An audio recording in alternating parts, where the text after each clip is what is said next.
Hello, everybody, and welcome once again to another episode of What I Painted This Week. Uh, Sorry that there's not a lot of art in this episode because school has been getting kind of crazy, and we're on the cusp of finishing school. So I think we have like 3 weeks left, um, including this vacation, which is kind of crazy. So that's why I kind of took time to draw myself in like this pretty stressful picture. Like it's a vibe right now because that's kind of how I've been feeling these past couple of days.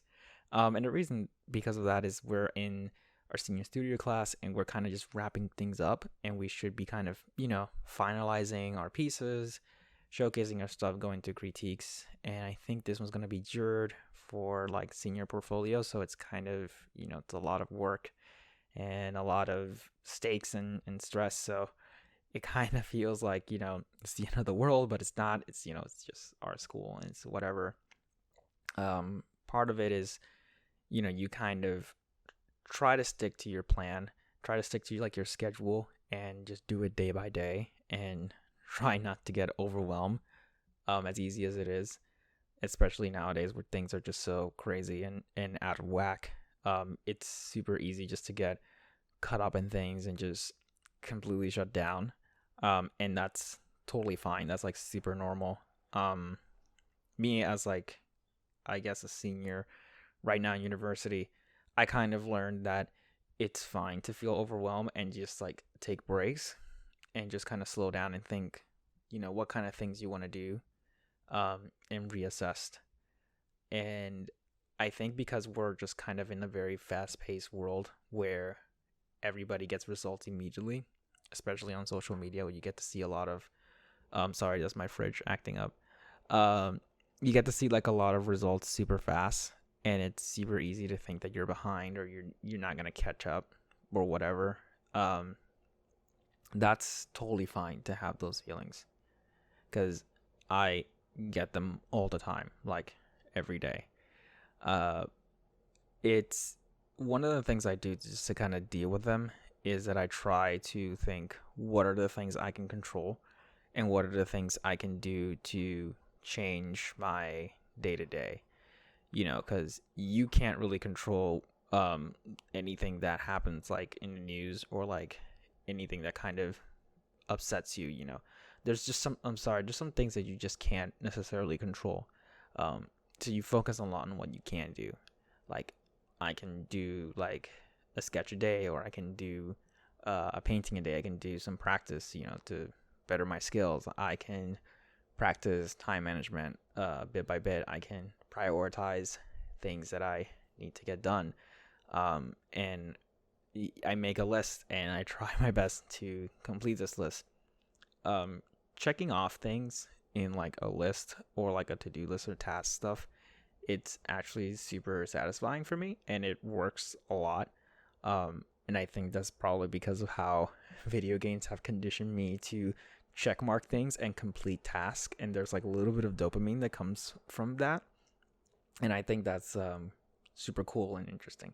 I think that works for me. Which leads me to like the next thing, like find what works for you. What works for me might not be for everybody. So it's super good to kind of do research and look up online some things what you can do to kind of de-stress or prioritize things or plan things to make things work, especially when you're working on a very long project. In the senior studio thing, we're doing like one big art piece for the whole semester. So it's basically like for like 5 or 4 months, you're working on this one art piece, which is like a series of drawings or paintings, and you get critiqued, and your professor just like goes through your work, and you get peer review or peer critique. Yeah, peer reviews for science, I think. And the student critique part, that's kind of weird because with a professor, it's like one voice, and they're very particular of like what they think works and what doesn't work. And ultimately, what they're there to do is to help you identify your artistic voice. Like, what is it about you that makes you unique, and what makes you stand out in an industry that is very competitive? and makes people want to hire you and hire your work because of the unique way you approach problems, if that makes sense. Because a lot of art is basically solving problems in a visual way, and I really like to think art about in that way. But then when the student critique comes along, it gets a little bit contradictory, because some students might point out that they really enjoy the way you do the shading, or they like the way you did this composition, or like they like how this character is stylized, which has happened to me. Like, my characters are very stylized. Even though I can paint realistically, I decided to do more like a cartoony kind of thing. But that's besides the point. A student kind of called it like very wonky and weird, and another student said that they liked the style. So it's kind of weird, like whether or not I should fix it or just keep it as is, or exaggerate it even further. So some of that critique, at least to me, is like a little bit unhelpful and like slightly confusing, but it's totally fine, because just that's the nature of critique. Like, when you're getting in critique in school, and that goes the same if you go to like a university or an art school, you're gonna get moments where you're going to be told that what you're doing is like not great, and then you're gonna have moments that you do the same thing and someone says, oh no, that thing is great, like what you did is awesome, keep doing more of that. And I think that's okay, because that's kind of part of the process of finding out what works for you, because you yourself might not think that it's good, and you might think, oh, well, this is this is some dumb thing I did, it's not really what I want to do. So you're kind of in this weird phase of you don't know what you're doing, and everybody else don't know what they're doing. They still haven't have their stuff figured out yet.